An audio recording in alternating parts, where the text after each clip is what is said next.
Welcome to the Still Curtain podcast. It's Monday, August 4th, and the Pittsburgh Steelers are 5 days away from their preseason opener on Saturday night in Jacksonville against the Jaguars.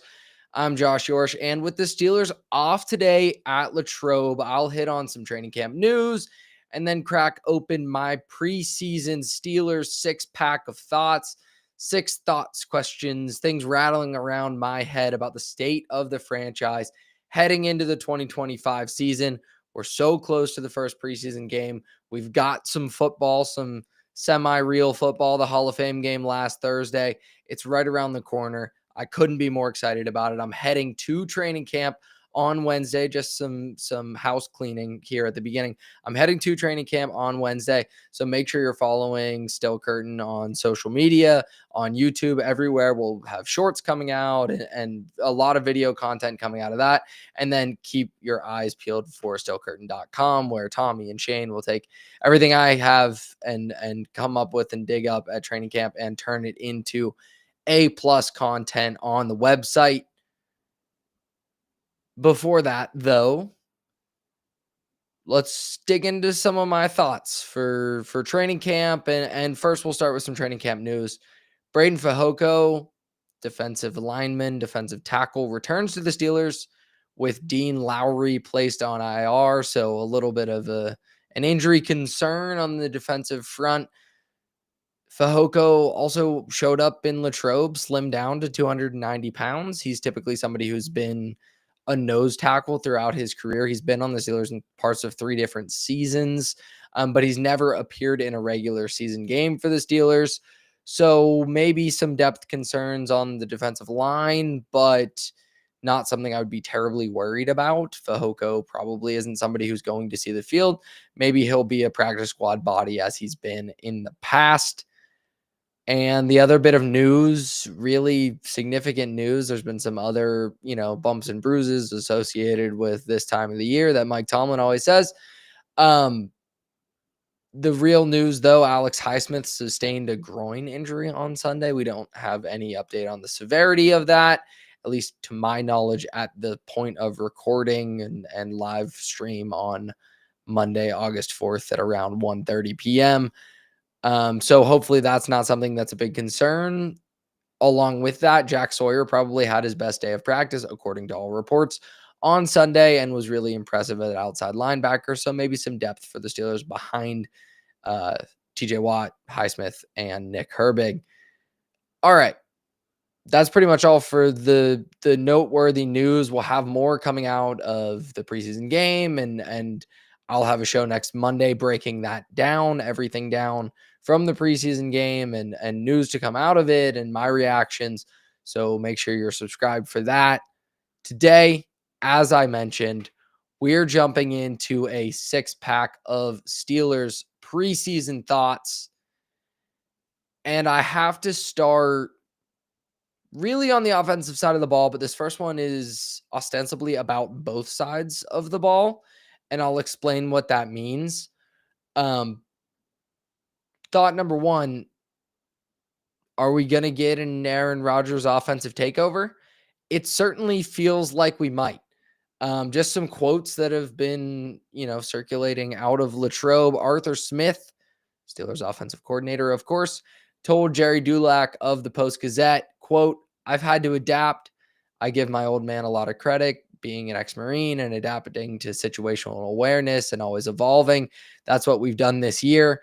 Things we did from year to year, you played to your strengths and try to fit to the strengths of your team. Necessity forced you to adapt," end quote. Is Aaron Rodgers that necessity that Arthur Smith is talking about this time around? Possibly. Aaron Rodgers notably did not like it when Matt LaFleur showed up in Green Bay and said, "Time to turn your back to the defense and do some under center play action, and we're going to introduce all the Shanahan and McVay stuff." LaFleur obviously showed up from LA as a McVay guy and really shook things up with the Green Bay offense. Rodgers didn't agree with it at first, ultimately won 2 MVPs in that offense, but it became a collaboration a little bit between the West Coast stuff that Rodgers loves to do and did for so long under Mike McCarthy in Green Bay, and the outside zone, bootleg action, Shanahan, McVay tree stuff that LaFleur introduced there. Now, obviously, LaFleur's scheme has evolved since then. Rodgers went to New York since then and really kind of just took over that offense with Nathaniel Hackett, who has been his longtime guy, was his guy in Green Bay. Denver hired him because they thought they were getting Aaron Rodgers, and then they had a disastrous situation with Russell Wilson, of course, as everyone remembers.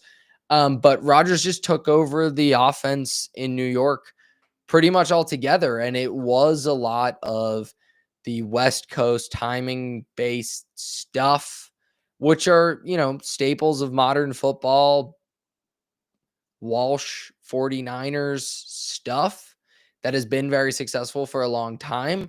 And even Dak Prescott had a year where he finished second in MVP voting, playing for Mike McCarthy, primarily running a lot of that stuff.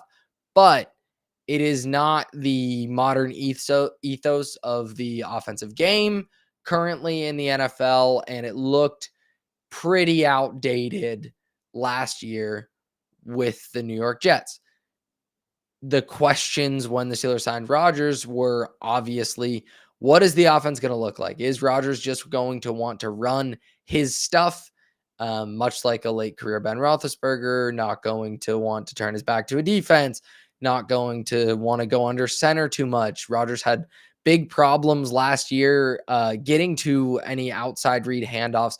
We saw coming off the Achilles injuries, Kirk Cousins had similar issues in Atlanta, and they had to change their offense up to be run out of the pistol a lot. Rodgers didn't have to do that, but the run game in New York really suffered.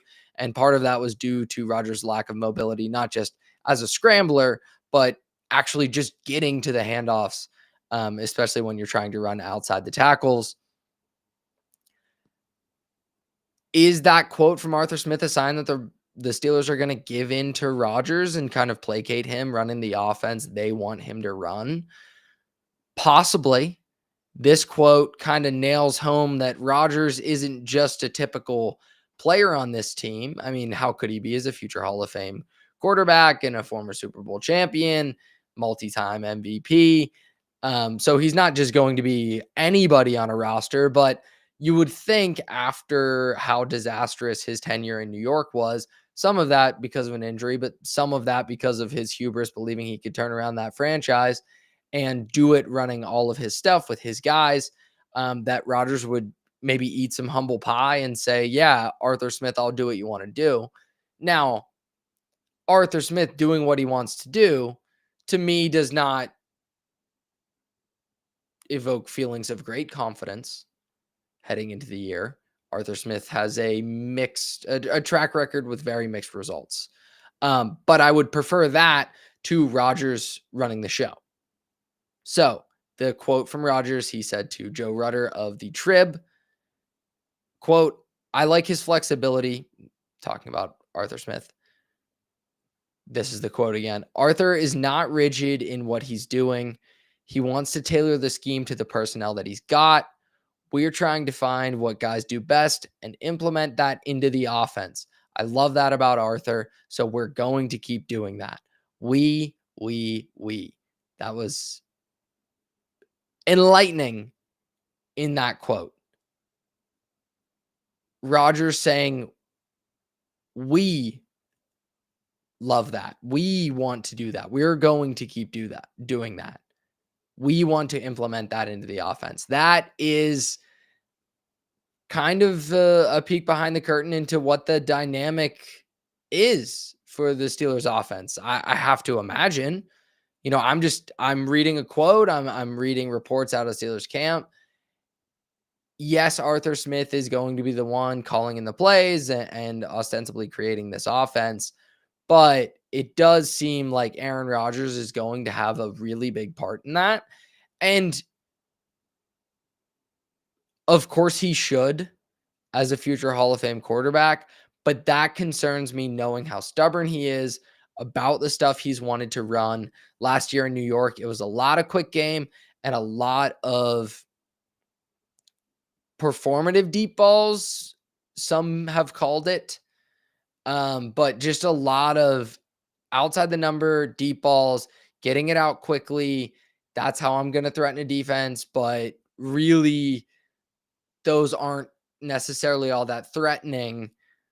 Even with the great receivers that Rodgers had in New York, he was not particularly effective throwing the deep ball. While he still has the arm strength there, it wasn't a weapon the way it has been in the past because, a lot of his explosive play creation came outside of the pocket, and that just doesn't really exist for Rodgers anymore. So hearing that he's maybe going to be, knowing that he's maybe going to be a bit resistant to the specific type of system that Arthur Smith runs and has been resistant to it in the past, and then hearing these quotes about how we are going to keep doing that. We are going to look to implement, an offense that builds to people's strengths. We. Aaron Rodgers is really involved with this offense. Aaron Rodgers is going to be really involved in the creation of this offense, what he likes, what plays to his strengths. And that's what you should always do when you get a new quarterback, right? You want to play to their strengths, but Aaron Rodgers playing to his strengths and playing to his preferences is a very different thing, and we've seen that throughout his career. So I'm concerned about that. Now, how this gets to both sides of the ball, which I mentioned, this first thought in the preseason six pack gets to both sides of the ball. I have a question about whether the Steelers are a scheme evolution behind on both sides of the ball, right? On offense, they have a guy who's not necessarily a Shanahan-McVay tree guy, but has those same principles, the outside zone running, the boot action off of it. And that's kind of, and we go from there, deep overs, things like that. Arthur Smith has had a lot of success running that in his career.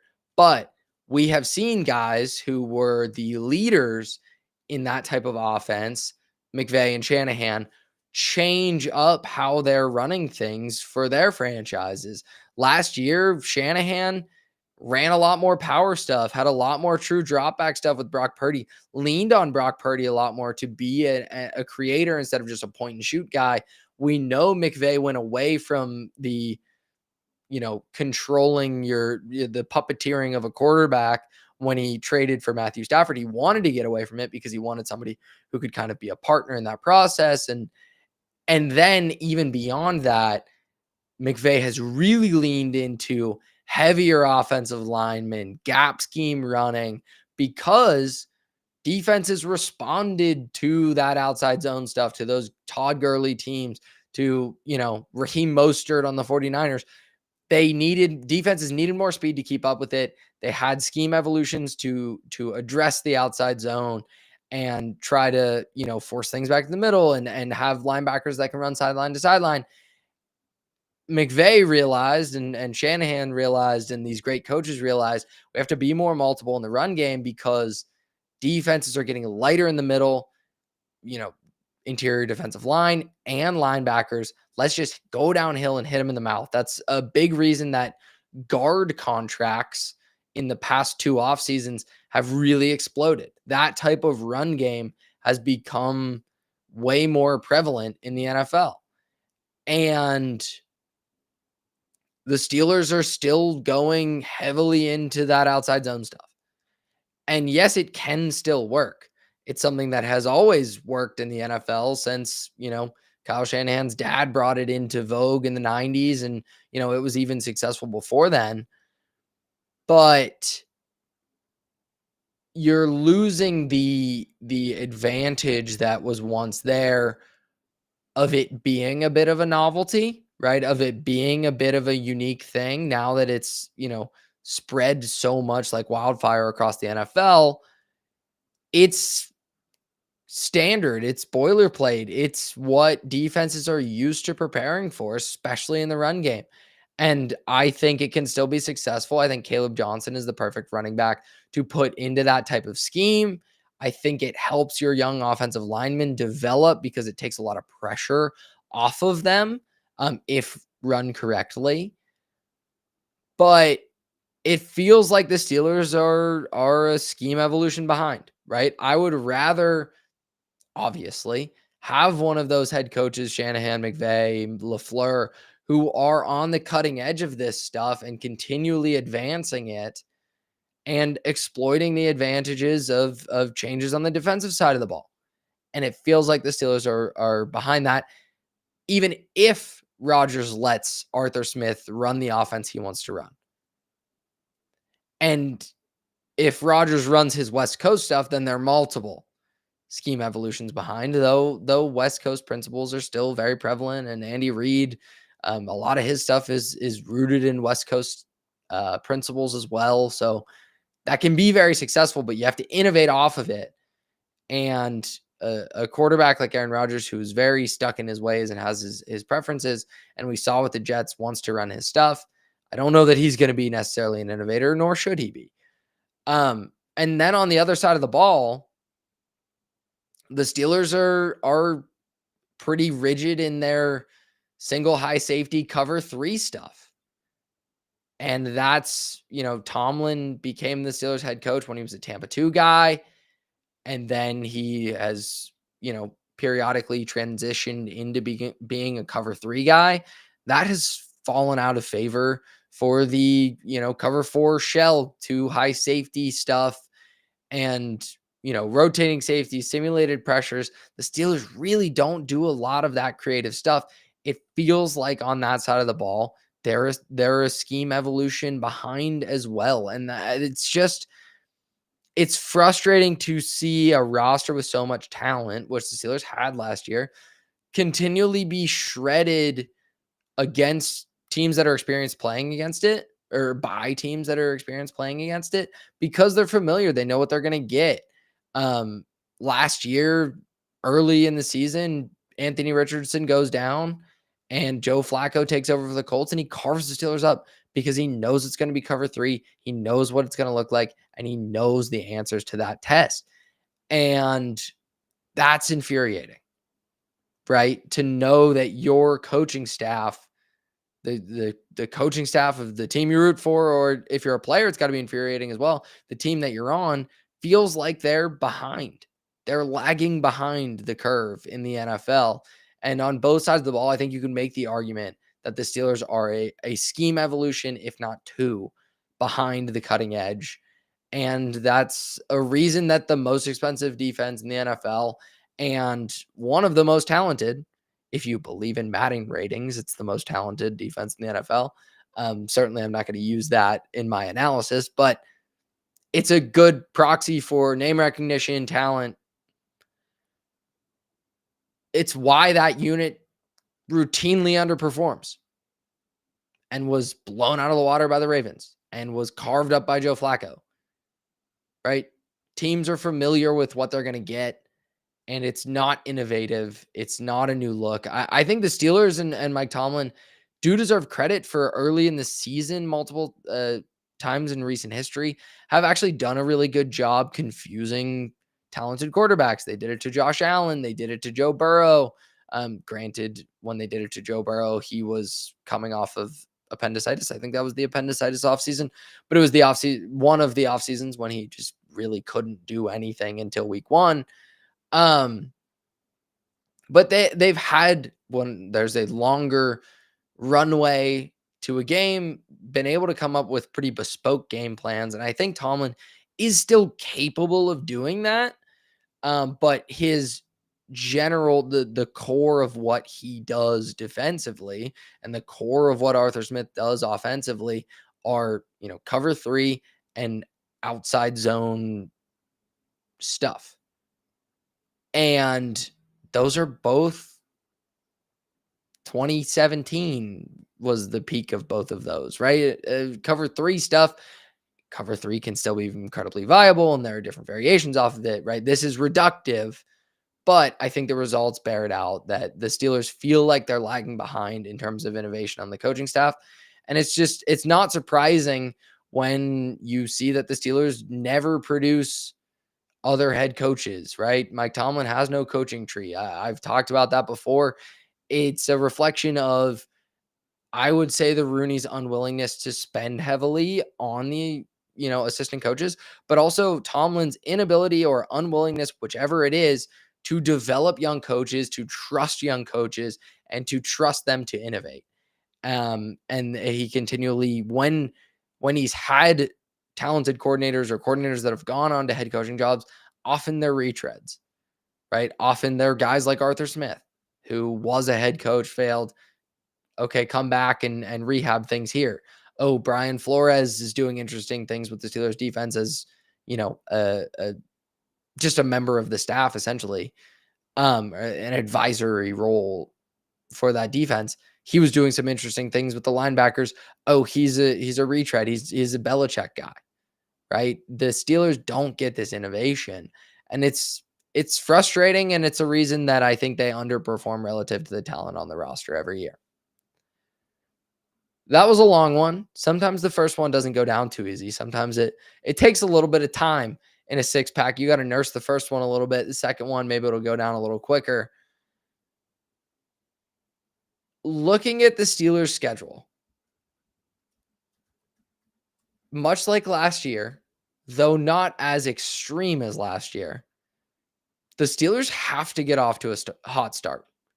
Now, I'll spare you from just reading out the whole schedule, but with a week 5 bye, the Steelers start at the New York Jets, home to the Seattle Seahawks, at the New England Patriots, and then the Minnesota Vikings in week 4. Those are all winnable games. It's not a cakewalk to 4-0, certainly. But 3-1, if you're going to be a playoff team, has to be the outcome of those games. And that's a concern because coming out of the bye week, right? It's Cleveland, then it's at Cincinnati, then it's Green Bay. Indianapolis is winnable, at the Chargers, home to Cincinnati. I'm not going to read the whole schedule. I promised you I wouldn't do it. But you got Baltimore, you have at Detroit, you have Baltimore again, you have Buffalo. The back half of the schedule is much tougher. And I have worries about how fast the Steelers are going to be able to start because of all the changes, right? You have a new quarterback who's going to want to integrate into a new system. You have a new number 1 wide receiver who's trying to build a relationship and a rapport with that quarterback, and a wide receiver who has notably not had has notably not been on the same page with his previous quarterbacks for extended periods. That was a big issue between DK Metcalf and Geno Smith in Seattle. You have a rookie running back. You have a starting right tackle who's coming off of essentially a redshirt season. You still don't really know who's going to be your wide receiver too. On the defensive side of the ball, you lose Minka, who I don't know who was responsible for the defensive communication issues in the secondary last year. It seems unclear. Some people have blamed Minka Fitzpatrick or said he would be the one to blame. But a player who has been a stalwart of the Steelers defense for a really long time and filled multiple different roles, he's gone. And now you have to integrate Jalen Ramsey into that secondary, right? There are a lot of reasons why the Steelers could start slow, and there are a lot of reasons why they have to start fast. The schedule is a lot tougher on the back half. You have an early season bye, which can help sort some of those things out. But if you're not escaping that first 4-game stretch at 3-1, I think the Steelers are in real trouble. And I say that acknowledging that pretty much regardless how the season starts or ends or the middle, the Steelers will probably find their way to 9 or 10 wins because that's what Mike Tomlin always does. And there are between, 8 to 10 winnable games on the schedule, maybe more. You could argue more if you're higher on this team than I am. If you're higher on Aaron Rodgers than I am.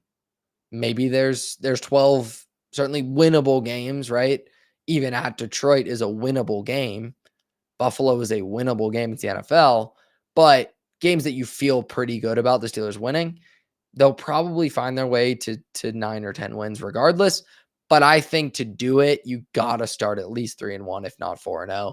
You have a rookie quarterback in that mix. You have a reunion against Justin Fields, who's also integrating to a new team that's really tearing things down and trying to reload. You have Drake May in his second year, and while there's some optimism that Mike Vrabel is going to turn things around in New England, and I'm certainly optimistic about that team, getting them early is probably the best time to get them. And then the Seahawks are breaking in Sam Darnold, right? Those are teams that are really gettable early in the year. But much like the Steelers, they have a lot of moving parts. So I think last year it was even more important because the back half was an absolute gauntlet. That's not necessarily the case for the Steelers' schedule this season, but they do still have to start fast. That brings me to number 3. I told you number 2 would go down a little quicker, a little smoother in this 6-pack. Number 3 is sort of a question, sort of a statement. Is Omar Khan doing too much? It's just a thought. It's not necessarily a take or an opinion that I have or hold firmly. But I want to evaluate it, and I thought this would be a good time to just talk it through. Omar Khan has in a lot of ways revolutionized the ways that the Steelers do business, guaranteeing multiple years into contracts. The Steelers never really did that. Negotiating at different times in the schedule and being more willing to take more risks with contracts, being more willing to restructure things and make trades and draft night trades and moving around the draft board. I think he did an expert job in free agency this year, not surrendering any of his compensation picks by signing guys who were released, like Darius Slay, like Aaron Rodgers. They don't count against that compensation formula. So the Steelers are probably going to get 12 picks next year. I believe that's what it is. That's fantastic. Like I love a lot of the process, a lot of the ways in which he operates from a process standpoint. And I love the willingness to trade for a DK Metcalf and move on from a George Pickens. You're solving multiple problems at once. You're spending a lot on this roster right now, but you're not forfeiting the future to do it. I do like a lot of what Omar Khan does. I've been very impressed with him. I have very few complaints.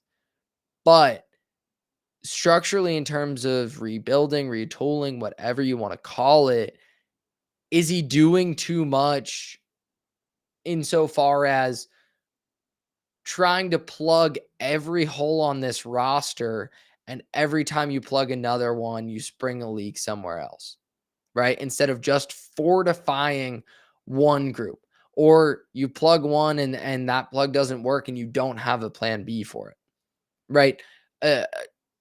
Successful modern rebuild strategies, especially quick modern rebuilds, the Minnesota Vikings come to mind, but the Rams specifically right now and the 49ers are kind of following this template. Not necessarily that they're just stealing what the Rams did, but they're doing similar things.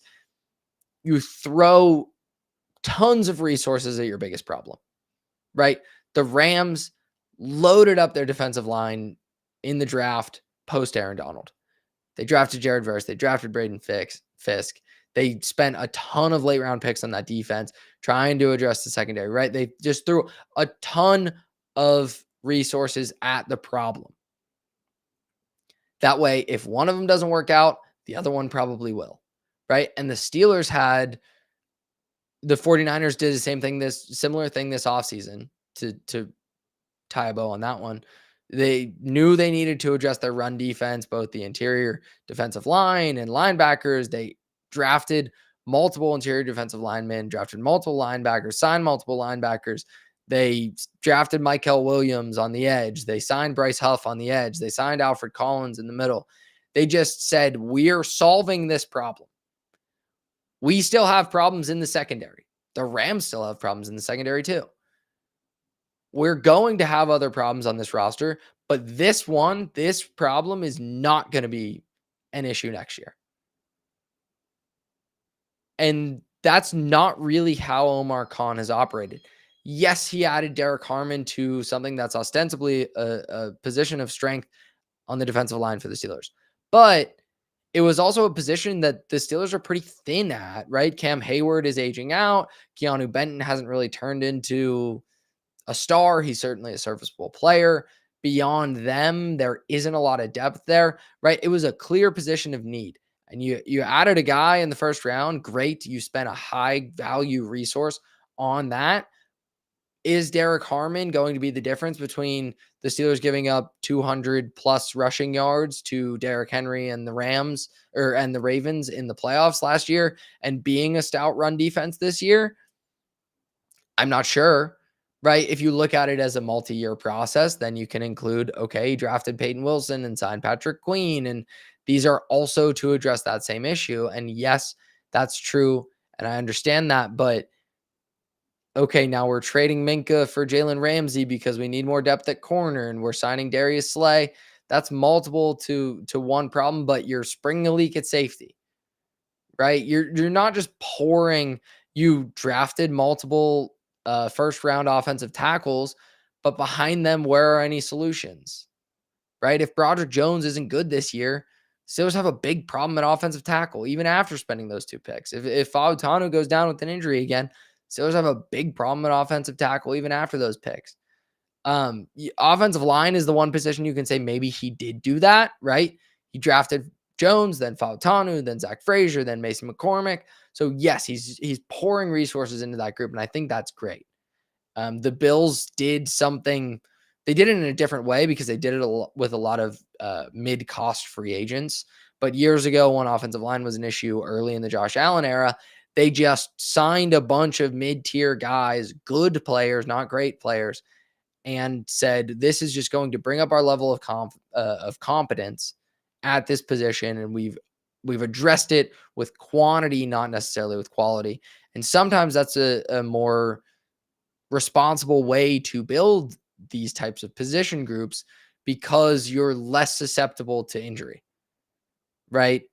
And I feel like the Steelers continually put themselves into a position where Najee Harris is gone. We have to draft a running back. We have to draft a wide receiver. We have to trade for DK Metcalf, right? Because George Pickens isn't working out as a wide receiver 1. And then we're hoping that Roman Wilson is the only real answer that they've brought in to try to address wide receiver 2. They haven't done it with, Robert Woods, Van Jefferson. There's a lot of chips put into the Roman Wilson basket. There's a lot of chips put into the Broderick Jones basket. There's a lot of chips put into the Derek Harmon basket. And those are, you can argue the efficacy of putting chips into those respective baskets, right? And Derek Harmon probably better than Broderick Jones. But the thought still is we're trying to fix everything all at once. And on this aging roster, everything's still kind of crumbling. You still have a problem at wide receiver 2. I'm still not convinced the run defense is going to be completely solved. I'm not convinced the secondary is going to be one of the better ones relative to how much is being spent on it, right? I'm not convinced the offensive line is going to be great. And that's the build that I lauded the most in this explanation. It's not, I have very few issues with Omar Khan's process. I think he has brought the Steelers into, if not the 21st century, because the Steelers certainly had a lot of success in the early 21st century under Kevin Colbert and the old Steelers way of doing things, into the 2020s. And the way that he is willing to take risks to build a roster, I do very much enjoy and I do believe in. But I'm wondering if you're continually trying to plug every hole all at once and drafting so much on need because of it that you end up in a situation where nothing's really fixed. And modern rebuilds have shown us, especially like the Rams have done such a good job at this, just pour a ton of resources. They needed to fix their defense. They poured everything into it. Right. And now last year, they were probably the team that gave Philly the toughest time in the playoffs. It's not a fully fleshed out idea. It's not something that's a hard and fast opinion of mine that Omar Khan is doing too much or his process is flawed, because I don't necessarily believe that. I still love the way he's been able to compile draft picks and kick the can down the road at quarterback and continue to be competitive in the process. But I do wonder if at some point he just needs to pick one problem and fix that problem and let the other things still be question marks. But if you're so much stronger at one of your weaker points, is that really the best way to rebuild? I think it might be in modern roster construction. That brings me to number 4 and a big question about the roster construction of the Pittsburgh Steelers. And maybe this is more of a flaw I see with Omar Khan, but I don't know what else he could have done other than completely tear down the roster, which I will and have argued for. I think is the right thing to do. I think could still happen because Aaron Rodgers has that nuclear capability, but was never going to be an option given the beliefs of ownership, the quality of the head coach, who I think is very limited in the ceiling, but has a very limited ceiling, but a very high floor. I think has proven out over years and years, has a fairly limited ceiling beyond the Super Bowl, of course, and an incredibly high floor, one of the highest in football history. How many teams in the NFL have a worse long-term quarterback situation than the Steelers? I would be interested if you want to throw some teams at me in the chat. I'd be happy to hear them. If you want to, throw in your thoughts to the six pack to the chat as well, any other thoughts you have, I'd love to address them after I get through mine. But at this moment, if anyone has any in the chat of teams that you feel have a worse quarterback situation, throw them at me. I'll list my candidates who I think we could talk about, are worth talking about. The Browns, the Saints, the Colts, the Giants, the Jets, the Jaguars, the Dolphins, the Seahawks, and the Panthers. And now let's whittle down this list a little bit. I'm willing to have a conversation about all of those teams about any and all of those teams having a worse quarterback situation, a long-term outlook at the most important position on the field than the Steelers. But I will whittle down the list how I see fit. So first, we're eliminating the teams that are likely to draft high next year. That's the Browns, the Saints, the Colts, the Jets, and the Panthers are kind of in a different sort of situation because they do have so much invested in Bryce Young, and he was much better last year, but I think he has clear limitations. His size is just always going to be one of them, and I think they've kind of screwed up the timeline a little bit, but they're still likely and possibly going to be one of the worst teams in the NFL. They, by FTN Fantasy's DVOA projections, they have the best odds of getting the number 1 pick at this point. So they're eliminated as well because if they're sitting at the number 1 pick, obviously Bryce Young hasn't worked out. So you're willing to move on. The Browns, the Deshaun Watson thing was a disaster, an absolute disaster, the Deshaun Watson thing. The Deshaun Watson guaranteed contract that is going to be an albatross on their books for multiple years to come, but they've moved on from it. He's still on the roster. He's not going to play this year. They have thrown a couple darts in the draft and Joe Flacco and Kenny Pickett, Dylan Gabriel and Shedeur Sanders, of course, the draft picks. You have opportunities to maybe one of those guys wows you this year and you feel okay about it, or you're drafting high and you're in range to either trade up to the number 1 pick if you believe there's number 1 guy. This is a class that could have as many as 4 or 5 first rounders in it. So they're going to be in range. The Saints, Derek Carr's surprise retirement forced them to draft Tyler Shuck in the 2nd round. I think Shuck's somebody that they really liked. He has a lot of arm talent. I love the way he throws the ball. He's insanely pressure sensitive, and I think that's going to be his Achilles heel throughout this season. if he even wins the job over Spencer Rattler. So they'll be needing a quarterback. They're probably going to have a good chance to draft one really early next year because they're going to be one of the worst teams in the NFL. They're finally being forced, but finally taking their medicine for all the restructuring, and the salary cap doesn't exist, and Mickey Loomis just irresponsibility. Contending every year. They're even more we can contend every year pilled than the Steelers are. And they're finally forced to be one of the worst teams in the NFL, and that means you're going to have access to one of the best quarterbacks in the draft. So I think their outlook is better. Same goes for the Colts, right? Pretty somewhat similar situation to the Panthers. They drafted Anthony Richardson really high, believed he'd be the guy. You have another year for him to prove it. You have Daniel Jones on that roster as well. I don't believe that either of those guys are going to prove themselves to be franchise quarterbacks, but you're probably going to be drafting pretty high. That's not a roster I have much faith in, especially with those two guys at quarterback. And then the Jets, Justin Fields is finally going to get a chance.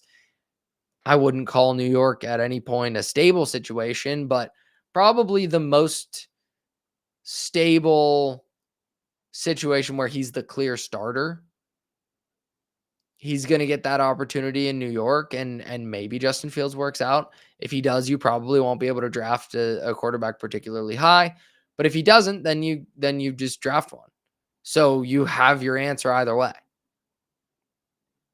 I'll also eliminate the Jaguars from the list because Trevor Lawrence almost certainly won't be as bad as he was last season. Right?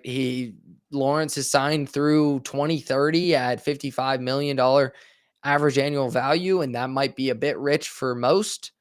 I'm actually fine with it. I believe in Trevor Lawrence. I have questions about his accuracy. I think the long levers of a 6'6" quarterback have been a concern for him throughout his career and consistently being accurate. And I think we've seen that, but I'm excited to see what he does with that new coaching staff with Liam Cohen down there. I would rather be the Jaguars quarterback situation than the Steelers. And then the Seahawks and the Dolphins are the two that I would argue most strongly for being in the class with the Steelers. The Seahawks, because they signed Sam Darnold to a 3-year, $100.5 million contract. That's a bit rich for my blood. Obviously, it's really a 2-year deal, right? All of those, every deal that you hear announced is not actually what the announcement is. There's an easy out for them after 2 years. And it's not going to be such an arduous contract to shoulder on their books. It's pretty reasonable, but I just don't believe Darnold is going to be the answer long-term. They also drafted Jalen Milroe. He's a more interesting flyer than anyone on the Steelers roster. I don't believe he's going to develop into an NFL franchise quarterback, nor do I believe Sam Darnold is an NFL franchise quarterback. And the Seahawks could be, like the Steelers, stuck in the middle. So I'll hear that argument. I would probably rather be the Steelers with just the freedom of not being tied into Sam Darnold than being the Seahawks, but I'll argue either way. I could argue both sides of it and feel pretty comfortable where I land. And then the Dolphins have Tua signed through 2028 at $53 million AAV.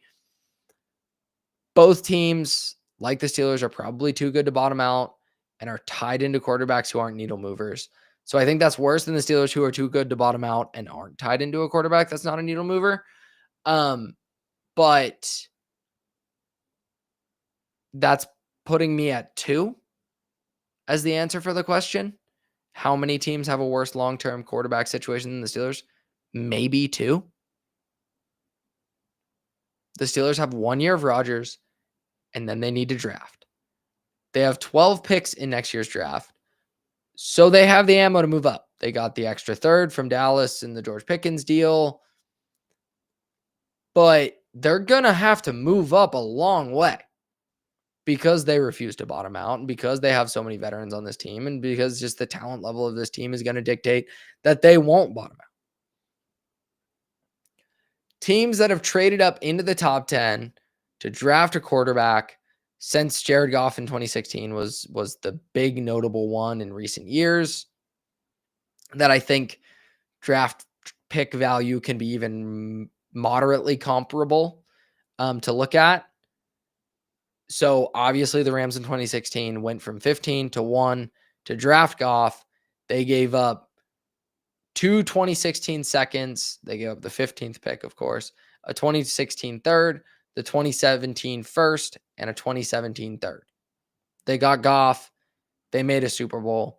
It worked out. They moved on from Goff, of course, and he is, a middle of the road quarterback that's somewhat limited, but his trajectory is one that you would be happy with, especially because trading him netted the Rams Matthew Stafford, and ultimately they won a Super Bowl with him.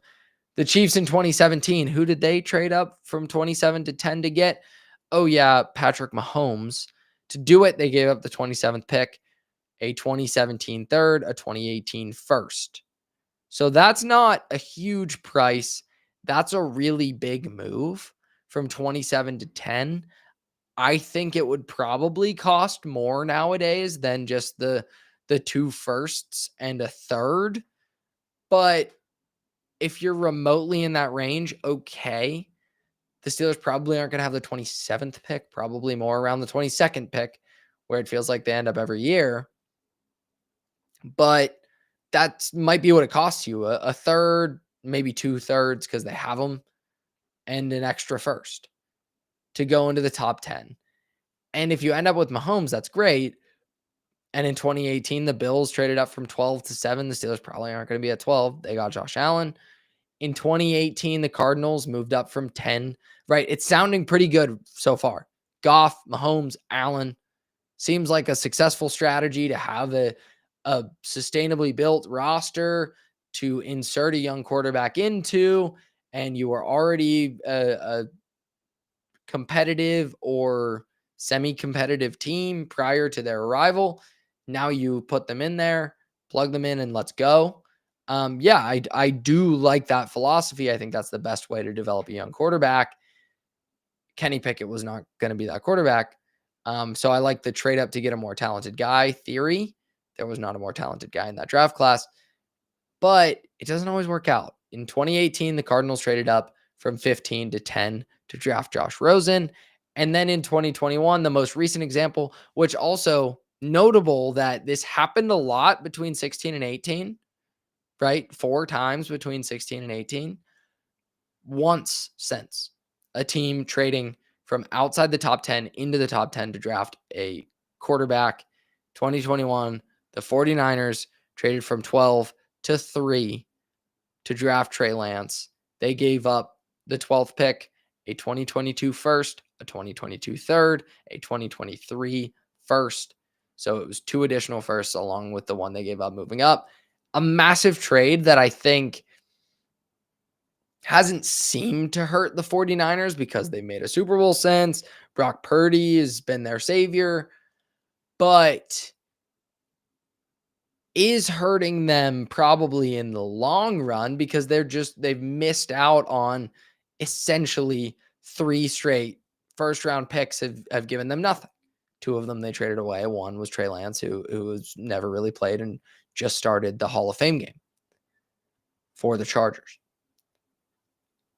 There's a risk in putting so many of your eggs into that basket. And you're in a desperate position. And it hasn't even, one of those trades hasn't happened since 2021 because a lot of the teams that are up there, even if they've drafted a quarterback recently or feel okay about their guy, they're drafting one. The Falcons took Michael Penix at 8 after giving Kirk Cousins $50 million a year because teams are so afraid of not having one and of passing on one early. So it's going to be even harder than it was in 2021, in my opinion, to move up into the top 10. And the Steelers probably aren't going to be doing it from 12 to 3. It's probably going to be more 22 to 10. So maybe you're getting the 4th best quarterback in the class doing it. And you're more in a Josh Rosen situation than a Josh Allen situation. I just thought those examples were instructive and interesting because I know I'm guilty of it, talking about the Steelers situation in terms of, oh, they're just going to draft one next year. They're going to trade up. They're going to draft one. It's not that easy. History tells us that it's not that easy. It's really expensive to do. And it's got about, a 50% hit rate. Maybe a little better. And sure, two of those players that franchises hit on are probably the two best quarterbacks in the NFL, Mahomes and Allen. But there's real concern. So I think the Steelers have a really troublesome quarterback outlook going forward. And I just thought it was worth evaluating when you factor in that they're not going to be drafting high. And it's going to be difficult to get one of those guys. That's number 4. Number 5 in the preseason 6-pack. This is a more positive one, a little more fun, maybe a flair of gambling if you're a betting man. This isn't necessarily something I'm advising you to go bet, but through the lens of how is he going to perform versus expectations, I think betting odds can do a great job setting expectations. And I think Caleb Johnson is going to exceed those expectations. He is plus 3,000 to win Offensive Rookie of the Year this year. Ashton Genty is the favorite at plus 260. Amarion Hampton is third at plus 750. Cam Ward is the only QB that is likely to be in the mix for this because Jackson Dart is not going to start for the Giants, at least early in the season. So there's a real path to it. For the Steelers to be successful this year, they have to run the ball effectively. They have to do that. And I think a lot of that is going to be through Johnson. I like Jaylen Warren. I like Jaylen Warren more than Najee Harris. I've liked Jaylen Warren more than the average Bear. But reports out of training camp are already that Caleb Johnson is starting to cut into Jaylen Warren's role as running back 1. Johnson is just such a perfect fit in this outside zone system. I think he's got such good vision and build up speed. And I don't care that he didn't run fast in the 40 because he builds up in such a useful way for this specific scheme. I think he's going to be excellent for the Steelers. I think he's a really talented player, and I think he has a really great opportunity for a lot of touches. And in a year in which only one quarterback is really going to be in the running for Rookie of the Year, likely, and that quarterback is in a pretty terrible situation in Tennessee where they're paying Dan Moore $80 million to be their left tackle because that's how dire the situation was. And that's an upgrade for them. That's somebody I'm going to temper my expectations for. A quarterback has won the award 4 of the last 6 years. The other 2 are wide receivers. The last running back to win was Saquon Barkley in 2018. Even the wide receiver class this year wasn't the strongest. 3 or 4 first-round wide receivers, depending on what you think of Travis Hunter. So I really do think somebody like Caleb Johnson, who does not have very favorable odds, could insert himself into the mix for Offensive Rookie of the Year. I think he could have 1,000 yards rushing this year.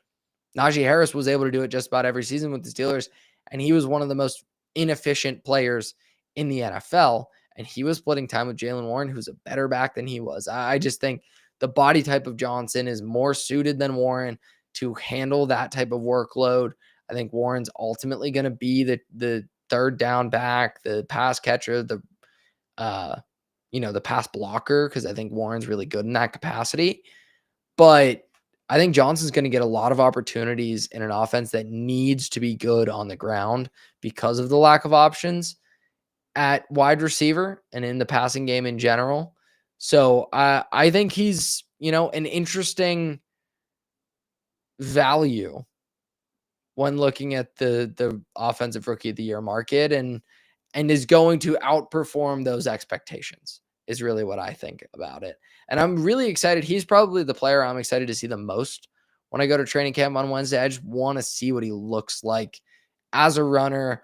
his burst compared to Warren, compared to Kenneth Gainwell. Kenneth Gainwell is going to be in the mix for third down snaps as well, because that's been his specialty throughout his career.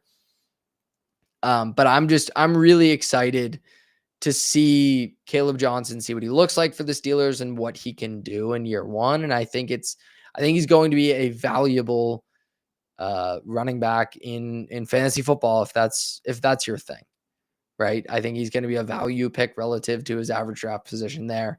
I just think he's going to have a really good year. I'm super high on Caleb Johnson, regardless of the issues on the offensive line or any tug of war between Aaron Rodgers and Arthur Smith. Even if Johnson has to work a lot as a sidecar in the shotgun and run out of shotgun sets, like that does limit a run game, definitely. And Rodgers is going to prefer to work out of the shotgun. So I would prefer that he doesn't. But if he does, Johnson's good at that. He can run mid-zone out of the shotgun as well as he could run it as well as any running back in college last year. I think his skill set is really well suited to this offense, regardless of what it looks like. And I think he's going to have a really big year. That takes me to number 6. We're cracking open the final preseason thought in our 6-pack. Darnell Washington may be one of the most important players on this roster. There's a lot of hype coming out of camp about Washington heading into year 3. He was more useful in the passing game last year. He showed that he can do more than just, catch little screens and gain 8 yards and be impossible to tackle. He can actually, catch the ball down the field, but that is not why I think he's going to be valuable, because the Steelers have Freiermuth to run the over the middle routes and the seams and the benders, and they have Jonnu Smith for the quick slants and the screens. I think Darnell Washington is going to be a vital part of the blocking scheme, both in the ground game and in pass protection. Washington's nearly 300 pounds. I don't know what he's going to officially be listed at, but he's probably bigger than Broderick Jones right now, considering everyone's saying Jones slimmed down like crazy this offseason. So the thought process reportedly is that Jones did that so he can gain weight throughout the season, which is bizarre and usually the opposite, that a player will gain weight because they're expecting to lose it throughout the season. It's difficult to keep on when you're not lifting as often, and the training plan is different, and you're just trying to make it through the season. But Jones is apparently slimming down so he can gain weight throughout the season and not worry about it. That's bizarre and weird and troubling for a player that needs to excel in a put up or shut up year at left tackle. Regardless, I think Washington at that size, I think he can move well at that size. I'm not concerned about him carrying that level of weight. Like, that's not an issue for me at all. I've seen enough from him in the passing game, and in the running game, it's an asset because he's essentially an extra offensive lineman. And I don't really care how often he's used in the passing game. He needs to help out these young tackles. Broderick Jones is looking more and more like a flat-out bust. Troy Fautanu on the other side, who we don't talk about a lot because I think there's just this belief that he's going to be really good, and I have that belief too, is coming off of essentially a redshirt season and a major knee injury, and has played, 20 NFL snaps? And we're just expecting him to waltz in and be the starting right tackle. And again, I'm high on Fautanu. I think he can do it, but there are also concerns that he's losing in training camp to the edge rushers for the Steelers. And yes, they're excellent edge rushers, but that's still a concern. I read a report that he's concerned about, he still has, thoughts about the knee injury, and that's, maybe lingering for him. And that's a big part of recovering from an injury like that is how you mentally develop to trust it and to trust that injured knee or whatever part of your body was injured. It's not a sure thing that Fautanu is going to be great or even good. It's certainly not a sure thing that Broderick Jones is going to be reliable left tackle, right? We can say he didn't belong at right tackle. He shouldn't have been moved around. Now he's at the position he's supposed to be at, the position he's more comfortable at. He's been probably the worst player at training camp from all reports, right? Again, I'm going there Wednesday. I'm excited to see it. And I'll give my opinion once I do. But everybody reliable in the Steelers media is saying that Broderick Jones does not look good, does not look comfortable, does not look up to speed in the offense, and is just flat out getting beat. And then he got injured, so he hasn't been on the field for the Steelers' 2 padded practices. So that's a worry for me. Wouldn't it be nice if a 6'7", 295-pound tight end could line up right next to him? I think it would. Could line up right next to Troy Fautanu when he's, facing some of the better pass rushers on the Steelers schedule.